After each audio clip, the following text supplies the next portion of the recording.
రాకాలోకంకి స్వాగతం. ఈ కంటెంట్ మీకు నచ్చినట్టయితే లైక్ చేయండి, మీ బంధుమిత్రులకు షేర్ చేయండి.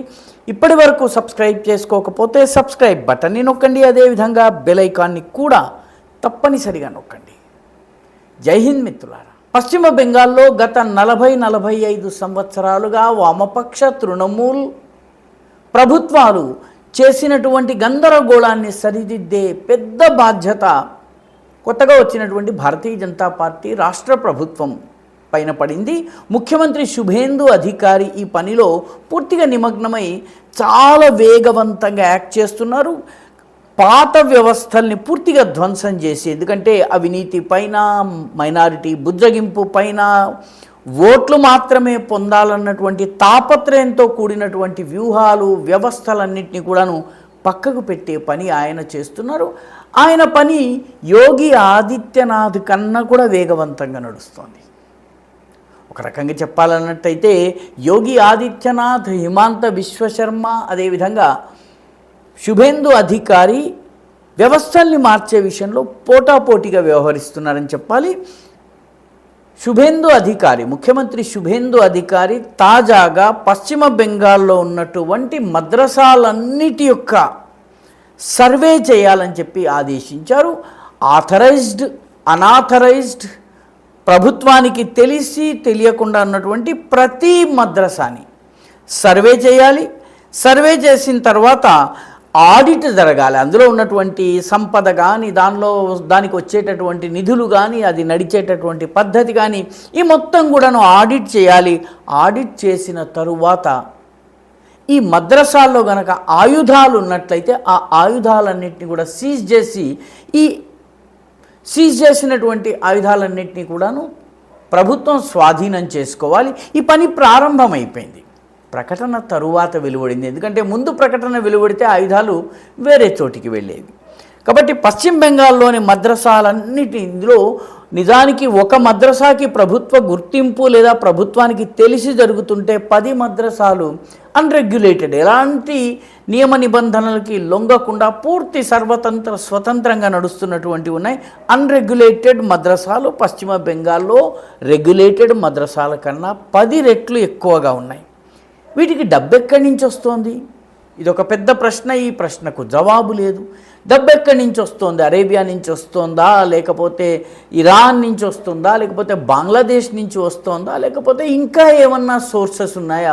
ముఖ్యంగా ఈ మద్రసాలు 2 అంతస్తుల 3 అంతస్తుల మేడల్ని నిర్మాణం చేసుకుని సకల సదుపాయాలతో ఉన్నాయి. కొన్ని మద్రసాల్లో అయితే ఉన్నటువంటి వ్యవస్థల్ని చూసి ప్రభుత్వ కార్యాలయాలు సిగ్గుపడేటట్టుగా ఉన్నాయి.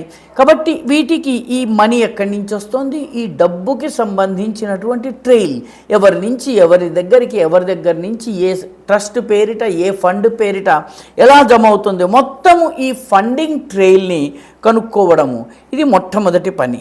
రెండవది, అసలు వీళ్ళు ఏం సిలబస్ చెప్తున్నారు, వీళ్ళు ఏమేమి బోధిస్తున్నారు, పిల్లలకి వీళ్ళు చెప్తున్నటువంటి పాఠాలలో హిందూ వ్యతిరేకతను, జెహాద్ పేరిట మతోన్మాదాన్ని పెంచుతున్నారా అన్నటువంటిది అక్కడ చెప్పేటటువంటి విషయాలను బట్టి ఒక పూర్తి సమగ్రమైనటువంటి సర్వే జరపాలి.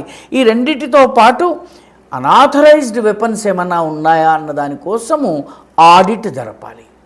మద్రసా కమిటీలు కావచ్చు, మద్రసాలకి అనుబంధంగా ఉన్నటువంటి మసీద్ కమిటీలు కావచ్చు, వీటిని కూడా పూర్తి స్థాయి సర్వే చేయాలన్నది శుభేందు అధికారి ప్రభుత్వం తీసుకున్నటువంటి నిర్ణయం. ఇది ఆల్రెడీ ప్రారంభమైపోయింది. ఇప్పటికే ప్రారంభమైంది. అనేక సరిహద్దు ప్రాంతాల్లో, ముఖ్యంగా కూచ్ బిహార్ నుంచి మొదలుపెట్టి దక్షిణ 24 పరగణ దాకా దాదాపు 2100 కిలోమీటర్ల పొడవైనటువంటి వెస్ట్ బెంగాల్ బంగ్లాదేశ్ సరిహద్దులో ఇటువంటి అనేక మద్రసాలు ఉన్నాయి. బంగ్లాదేశీలు చొరబాటు చేసి లోపలికి ప్రవేశించగానే ఈ మద్రసాల్లో మసీదులో ఆశ్రయం పొందటము, ఆయుధాలని అక్కడ దాచటం, అక్కడి నుంచి వాళ్ళు వేరే చోట్లకి వెళ్ళడము, ఇదంతా కూడా జరుగుతోందని ఇంటెలిజెన్స్ విభాగాలు చాలా కాలం నుంచి చెప్తున్నాయి.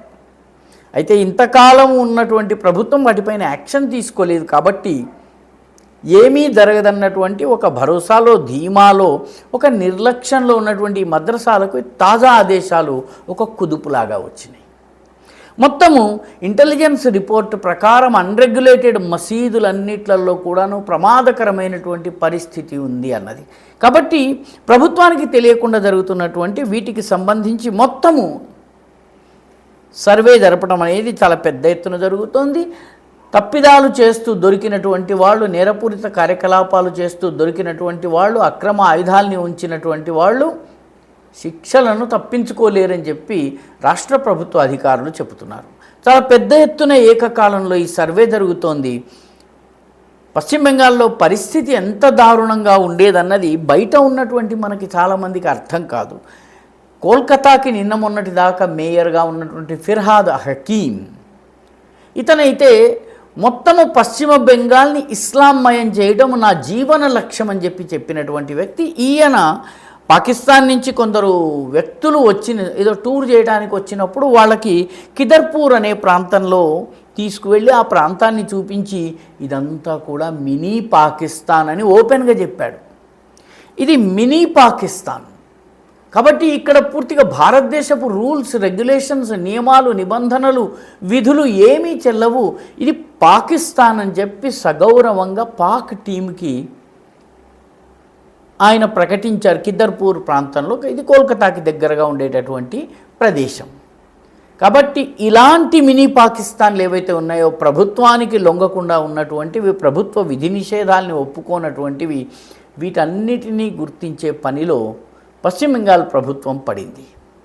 మరోవైపు బంగ్లాదేశీల పలాయనము అదే వేగంతో కొనసాగుతోంది. ప్రతిరోజు కూడాను వేలాది మంది క్యూలు కట్టి లీగల్ పద్ధతుల్లో, ఇల్లీగల్ పద్ధతుల్లో బంగ్లాదేశ్కి వెళ్ళిపోతున్నారు. బంగ్లాదేశ్లో తమ పత్రాలు ఉన్నటువంటి వాళ్ళందరూ కూడా పత్రాలు చూపించి మరీ పారిపోతున్నారు. మేము భారతీయులం కాదు, మేము బంగ్లాదేశీలం అని చెప్పి మరీ పారిపోతున్నారు. కాబట్టి ఓవరాల్గా పశ్చిమ బెంగాల్లో మద్రసాల ప్రక్షాళన కార్యక్రమం ప్రారంభమైంది. వీడియో మీకు నచ్చినట్టయితే లైక్ చేయండి, షేర్ చేయండి, ఈ ఛానల్కి సబ్స్క్రైబ్ చేయండి. మీ అభిప్రాయాన్ని కమెంట్ల రూపంలో తప్పనిసరిగా పంపించండి.